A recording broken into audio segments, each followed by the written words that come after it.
Natal é mesmo uma festa cristã, ou não é mais do que uma versão cristã de festas romanas e pagãs? José Manuel, investigaste muito, já tens uma resposta para isto? Li algumas coisas. Bom dia novamente.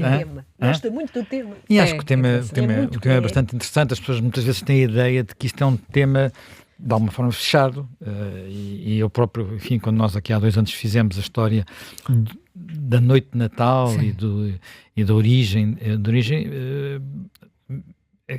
tem-se a ideia, eu próprio tenho a ideia, porque fui educado assim, que vem tudo contado no Novo Testamento, e não é exatamente dessa forma, nem todos os evangelhos falam do nascimento de Cristo, só 2 dos evangelhos é que falam, e a história que contam é complementar, digamos assim, e não se consegue tirar dela sequer uma data precisa, no sentido do ano, porque há ali umas complicações com a data do recenseamento e a data de Herodes, porque Herodes também faz parte da história, não é? Por causa da matação dos inocentes.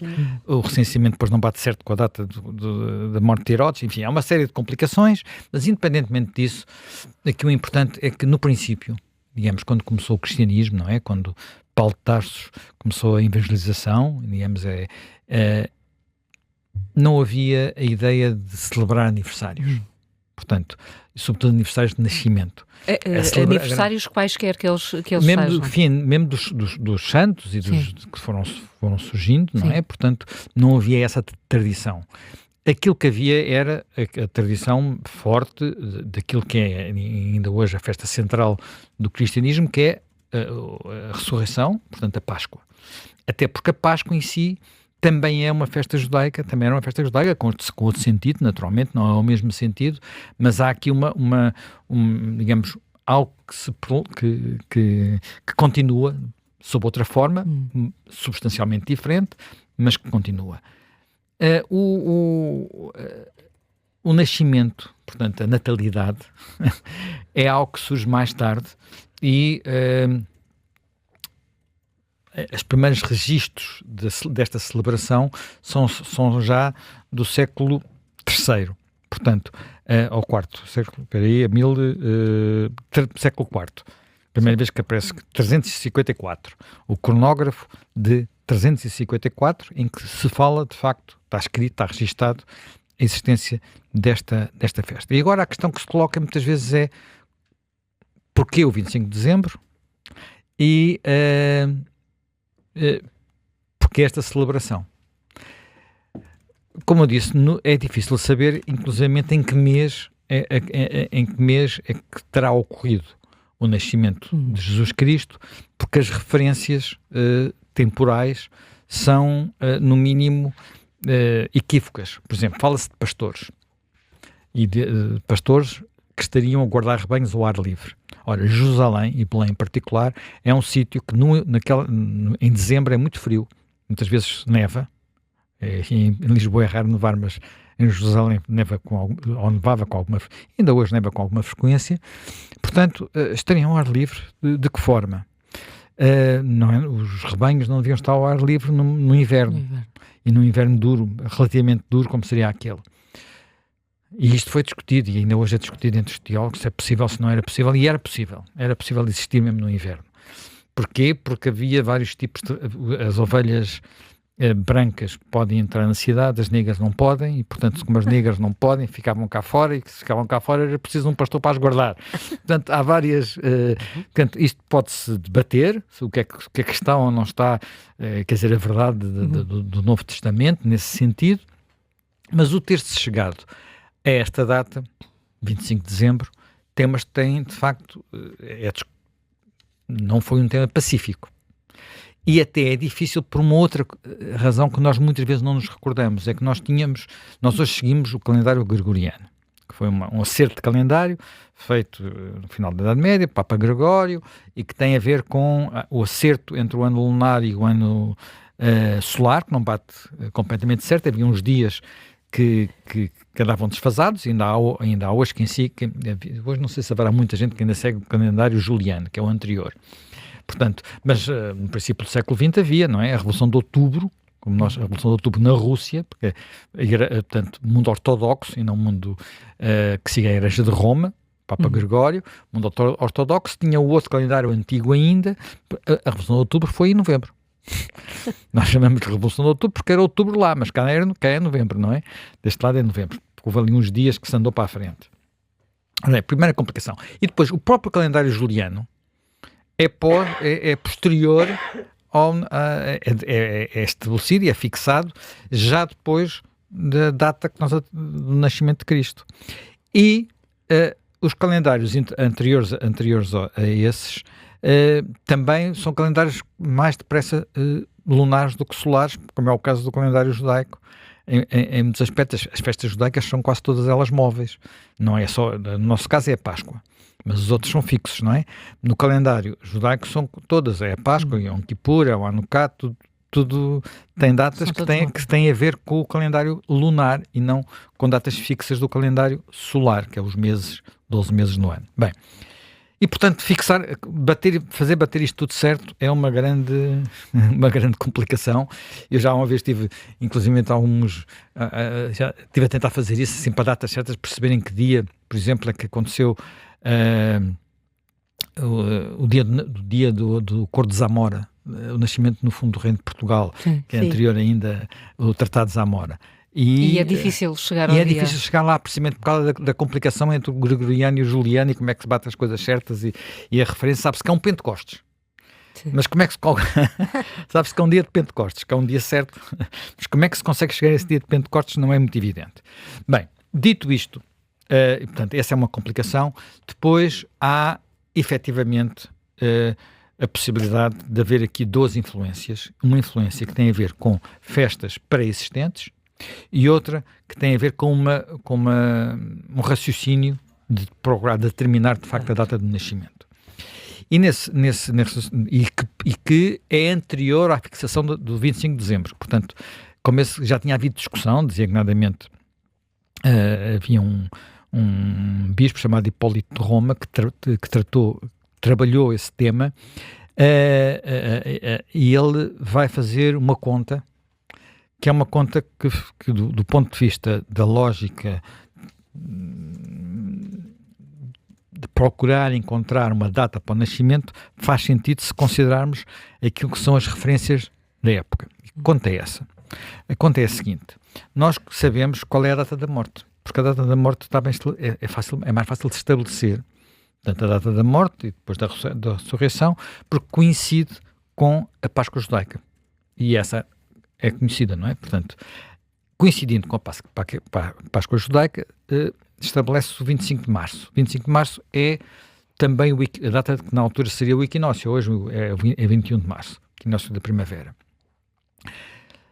Aquilo que era a tradição relativamente às figuras santas e aos profetas é que eles tinham, para ter uma vida perfeita, tinham que morrer com uma data, com um tempo de vida exato ao ano. Portanto, então diz-me, então o nascimento foi também no 25 de março.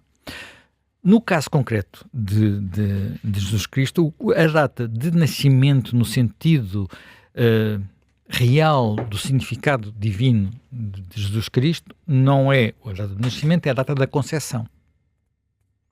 Portanto, se para bater certo o 25 de março, temos de considerar que ele tem, no fundo, enfim, nós dizíamos 33 anos, de 33 anos, menos 9 meses, porque ele terá sido concebido 9 meses, ou melhor, terá nascido 9 meses depois da concepção. Sim. Portanto, terá nascido 9 meses depois da concepção. Portanto, 9 meses depois de 25 de março, 25 de dezembro. Pronto. E isso chega-se a um 25 de dezembro. Há outra ideia para o 25 de dezembro, que é a ideia de que haveria festas, neste caso, sobretudo no mundo romano, que nesta época, pagãs, outras festas, não eram pagãs, era, enfim, sim, para nós hoje, pagãs. Sim, claro. Para eles do lado era, é que estamos. E fala-se de duas festas diferentes. Umas seriam as Saturnálias, que essas com uma tradição antiga no mundo romano, festas de homenagem a Saturno, enfim, tem Saturno, e tinham algumas características curiosas, designadamente uma inversão dos, digamos, das hierarquias. Os escravos serviam as refeições aos senhores em vez de serem, ou melhor, os senhores serviam as refeições aos escravos em vez de ser os escravos que serviam aos senhores. Portanto, as pessoas vestiam, trocavam as roupas. Parece muito mais o carnaval. Não é? Parece o muito mais, conceito quer dizer, em termos de lógica parece muito mais o carnaval.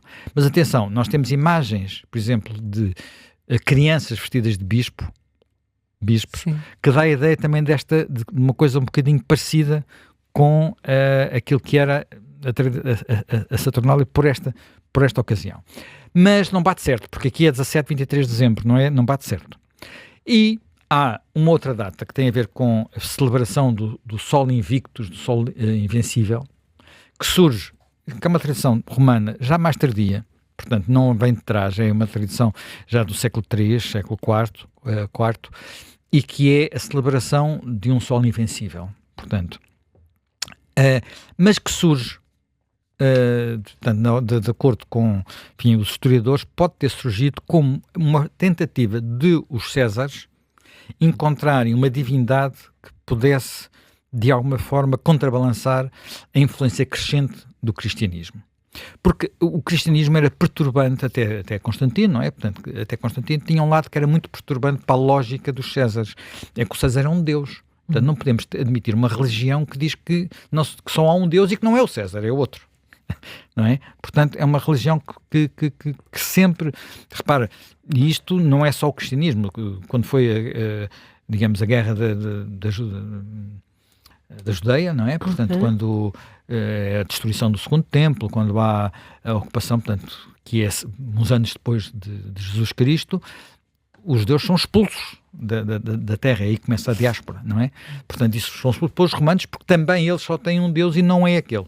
Portanto, isto não é uma coisa, quer dizer, nos panteões dos vários povos pode-se sempre acrescentar mais um Deus e, portanto, não havia problema em ter mais o César ser um Deus, porque continuava a haver os outros deuses todos e os povos que tinham esses deuses todos era mais um, não havia problema porque era um panteão.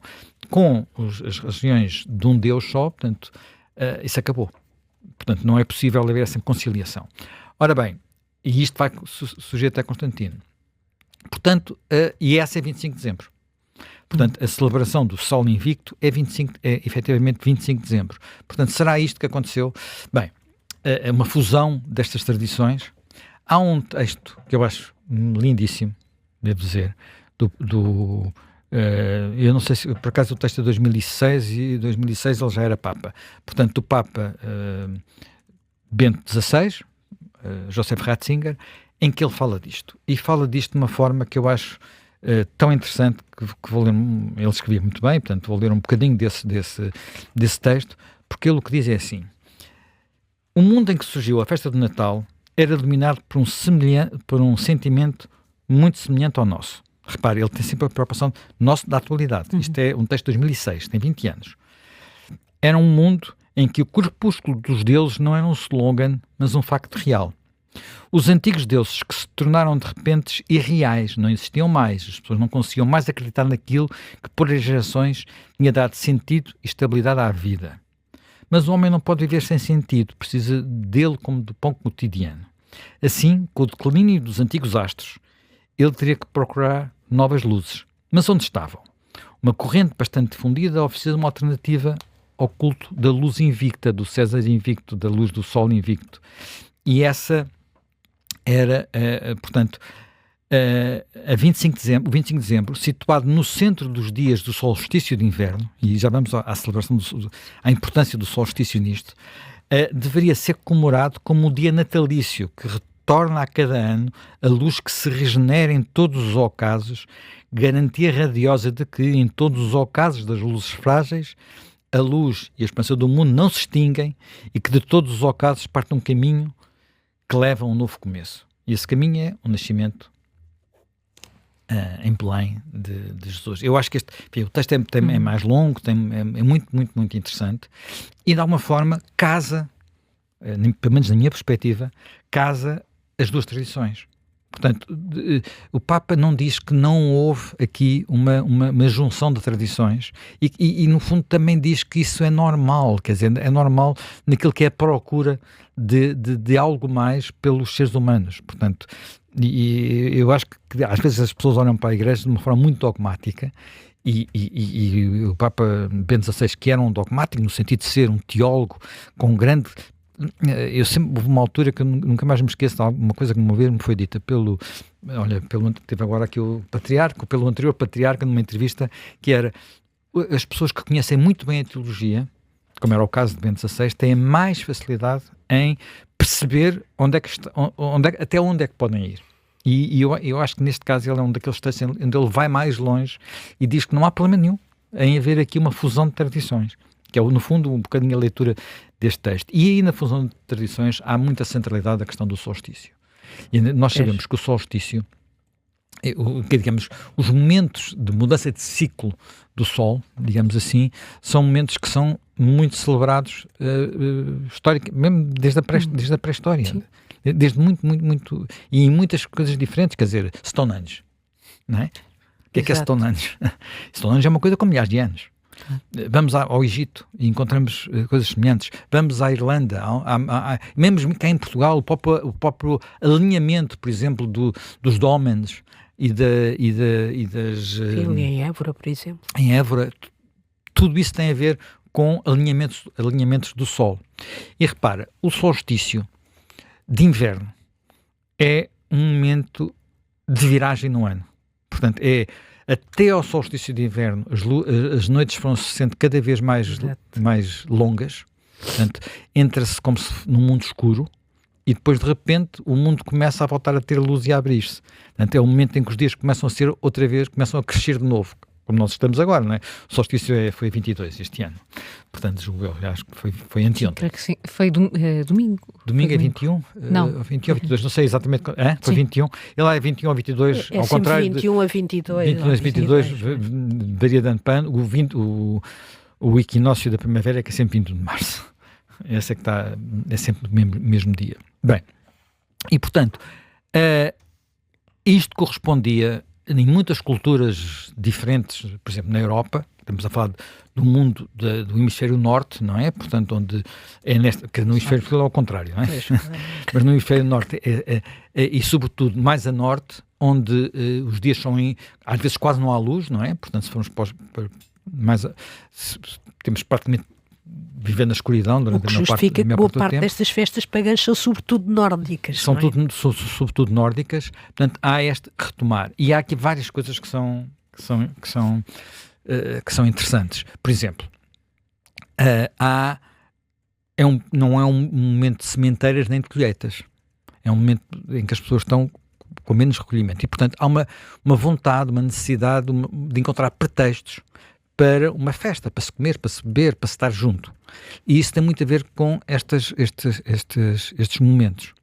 Mas curiosamente, no início deste processo, não direi o Natal, mas este período, não foi logo um período só de festa, como nós hoje atribuímos, e a festa sobrepõe-se a tudo. Pelo contrário, o Advento começa 4 domingos antes, não é? Era um período de jejum.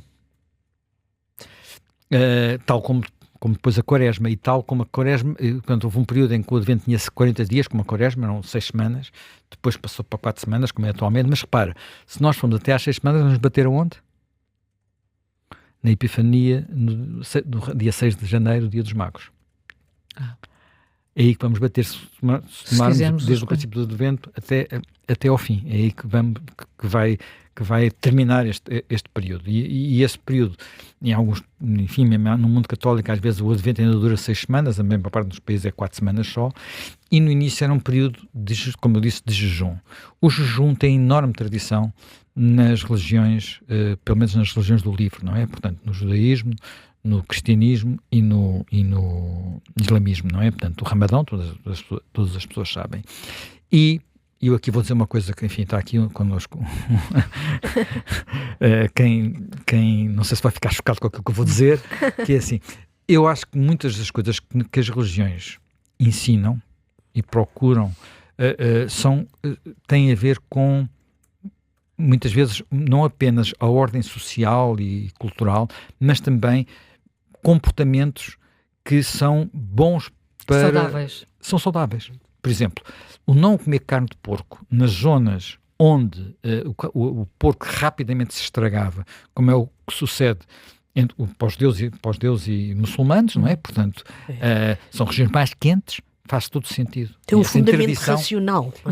E até há muito pouco tempo havia aquela, mas porque o sacrifício do jejum? Nós hoje sabemos que medicamente o jejum faz sentido. Hoje sabemos que o jejum faz bem à saúde. O jejum intermitente é um... Não é só o jejum intermitente, mesmo o jejum... Sim, mas seja, no fundo, olha, o Ramadão é um jejum intermitente. Sim, exatamente. Tem não sei quantas horas em que não podes comer, é um jejum intermitente. Isso faz bem à saúde. E, portanto, isso fazer parte de uma tradição religiosa não é apenas porque houve uma ordem divina, é porque houve algo que se sedimentou e que se sedimentou dessa forma. Isso acontece em dando... muitas áreas do conhecimento, não é? Muita coisa que parece não fazer sentido, depois com as sucessivas descobertas da ciência, atualmente começamos a encontrar racionalidade. Claro. Vê-se até na arquitetura, vê-se nos hábitos. É muito estranho, não é? Porque há um conhecimento que não foi escrito, mas que estava, por assim dizer, assumido, não é? Era uma sabedoria. Era uma sabedoria que, e depois às vezes transforma-se num dogma, que é um dogma religioso, uma norma, mas que tem algum sentido. É evidente que depois o Advento, como disse, começou como um período de jejum e depois o Natal transformou-se de facto numa festa que foi ganhando dimensão e a história e ganha num peso importantíssimo na tradição cristã e católica, mas na tradição cristã, que mesmo houve momentos em que se quis acabar com ela, não é? Ou acabar ou pelo menos limitar. E isso aconteceu sobretudo com as versões mais puritanas da Reforma Protestante, porque queriam cortar com tudo o que fosse... os papistas, não é? Portanto, os católicos ligados a Roma. E houve mesmo, no caso, por exemplo, do Reino Unido, Cromwell, que procurou acabar com as celebrações, mas durou muito pouco tempo, porque o povo aquilo estava uma coisa muito entranhada, provavelmente porque esse entranhamento até vinha de trás, vinha das tais celebrações pré-existentes, não é? As tais celebrações pagãs, do solstício de inverno, mas, no entanto, nós já falámos disso aqui uma vez, num desses programas anteriores que fizemos sobre o Natal, na Escócia, onde estas coisas sempre, a tensão religiosa foi maior, não é? Portanto, houve mais guerras religiosas. Na Escócia, o dia de Natal só voltou a ser feriado há 50 anos, há menos de 50 anos. É uma coisa extraordinária, quer dizer, é uma coisa extraordinária. No Reino Unido foi rápido, rapidamente, no resto da Inglaterra, rapidamente o povo disse, não, a gente quer continuar a manter aqui a nossa festa, a nossa tradição. Depois há coisas que são aqui, pois tudo isto depois a seguir há outras datas que surgem e que têm todas elas a sua, alguma lógica, por exemplo, porque é que é o 25 de dezembro, mas depois também o 6 de janeiro, o papel no meio disto, a importância do 1º de janeiro também, da empresa que ele tem, mas pronto, isso aí já é outro, dava para outros programas, mas no fundo nós temos algo que talvez para não demorar muito, já estou a demorar muito, eu creio que aqui o importante é referir, há uma necessidade de celebração e que essa necessidade de celebração acaba por incorporar mais do que uma cultura, mas que isso não é obrigatoriamente algo que ponha em causa o essencial do que é a fé cristã e ao mesmo tempo também incorporar aquilo que é a natureza humana e a forma como as pessoas olham para os ciclos da vida, não é? E para este ciclo anual, em que é um período em que o Sol vai diminuindo de presença e depois volta a ter mais presença, a luz mais presença, e tudo isso é um nascimento. Já aqui fizeste referência a um renascimento cíclico.